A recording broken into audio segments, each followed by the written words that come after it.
بسم اللہ الرحمن الرحیم۔ ناظرین، آج کا چوتھا ولاگ آپ کی خدمت میں پیش کرنے کو ہم جا رہے ہیں، اور پیج وہی چل رہا ہے یعنی 484، اور ہیڈنگ وہی چل رہا ہے پہلے والا، یعنی کہ احکام حج کی 8 آیتوں میں سے دوسری آیت اور اس کے مسائل۔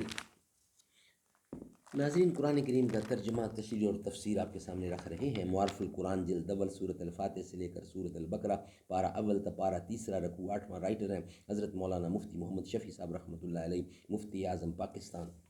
بسم اللہ الرحمن الرحیم۔ الحمد للہ وکفی وسلام علی عبادہ الذین اصطفی۔ قال النبی صلی اللہ علیہ وسلم، خیرکم من تعلم القرآن وعلمہ۔ بہترین لوگ وہ ہیں جو خود بھی قرآن پڑھیں، دوسروں کو پڑھائیں، سکھائیں اور لکھائیں۔ پھول کی پتی سے کٹ سکتا ہے ہیرے کا جگر، مرد ناداں پر کلام نرم و نازک بے اثر۔ اور رستی کے فاقوں سے ٹوٹا نہ برہمن کا تلسم، عصا نہ ہو تو کلیمی ہے کار بے بنیاد، ناخوش و بیزار ہوں تو مرمر کے سلوں سے میرے لیے مٹی کا حرم اور بنا دو۔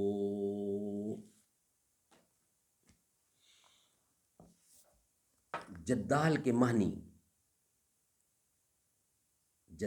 معنی ایک دوسرے کو پچھاڑنے کی کوشش کے ہیں، اس لیے سخت قسم کے جھگڑے کو جدال کہا جاتا ہے۔ یہ لفظ بھی بہت عام ہے، اور بعض حضرات مفسرین نے عام ہی معنی مراد لی ہیں، اور بعض حضرات نے مقام حج و احرام کی مناسبت سے اس جگہ جدال کے معنی یہ لیے ہیں کہ جاہلیت عرب کے لوگ مقام وقوف میں اختلاف رکھتے تھے۔ کچھ لوگ عرفات میں وقوف کرنا ضروری سمجھتے تھے، جیسے کہ حقیقت ہے، اور کچھ مزدلفہ میں وقوف ضروری سمجھتے تھے اور ضروری کہتے تھے، عرفات میں جانے کو ضروری نہیں سمجھتے تھے، اور اسی کو موقوف ابراہیم علیہ السلام قرار دیتے تھے۔ اسی طرح اوقات حج کے معاملہ میں بھی اختلاف تھا۔ کچھ لوگ ذی الحجہ میں حج کرتے تھے اور کچھ ذی قعدہ ہی میں کر لیتے تھے، اور پھر ان معاملات میں باہمی نزاعات اور جھگڑے ہوتے تھے، ایک دوسرے کو گمراہ کہتے تھے۔ قرآن کریم نے لا جدال فرما کر ان جھگڑوں کا خاتمہ فرما دیا، اور جو بات حق تھی وقوف فرض عرفات میں اور پھر وقوف واجب مزدلفہ میں کیا جائے، اور حج صرف ذی الحجہ کے ایام میں کیا جائے، اس کا اعلان کر کے اس کے خلاف جھگڑا کرنے کو ممنوع قرار دے دیا۔ ناظرین، یہ تھا آج کا چوتھا ولاگ۔ انشاءاللہ اس کا بقیہ حصہ کچھ رہ گیا، وہ 5ویں ولاگ میں ہم کمپلیٹ کریں گے۔ 4 ولاگ ہمارے کمپلیٹ ہو گئے۔ ہم شان صحابہ پر گردن کٹا دیں گے، آقا کے صحابہ پر دل جان لٹا دیں گے۔ ہم شان صحابہ پر گردن کٹا دیں گے، آقا کے صحابہ پر دل جان لٹا دیں گے۔